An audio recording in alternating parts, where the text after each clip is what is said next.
Hello everyone, কেমন আছেন আপনারা? নিশ্চয়ই ভালো আছেন। আমিও খুব ভালো আছি। দেখতে দেখতে শীতকাল পড়েই গেল, তাই না?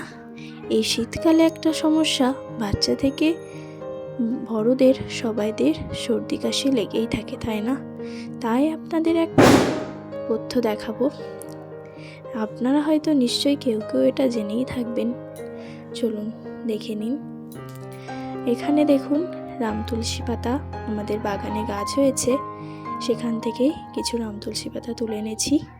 এই তুলসী পাতাটাকে হালকা উষ্ণ গরম জলে ধুয়ে নিয়েছি। তারপর ধুয়ে নিয়ে ওটাকে দেখো মা শিলে বেটে নিচ্ছে। ওটাকে শিলে বেটে নিয়ে, আপনারা যেভাবে হোক বেটে নিতে পারেন, শিলে বেটে নিয়ে দেখুন একটা বাটিতে রস নিচুড়ে নিচ্ছি। এই রসটা নিয়ে দেখুন অনেকটাই প্রায় রস হয়েছে। এই রসটাকে নিয়ে একটু আপনারা এটা করতে পারেন, আপনাদের ব্যাপার। এটাকে একটু অল্প মধু দিয়ে মিশ্রণটিকে করে নিয়েছি।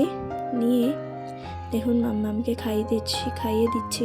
ওর অনেক দিন ধরেই একটু কাশির সমস্যাটা হচ্ছে, তাই এটা কন্টিনিউ 3 থেকে 4 দিন খাওয়ালে কাশিটা অনেকটাই কমে যায়।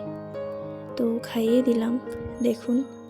আর এর সাথে সাথে আমার সকালে একটু হলুদ খেয়ে নিচ্ছি। এটা প্রত্যেক দিনের আমার রুটিন বলতে পারেন, এটা প্রত্যেক দিন আমি খাই।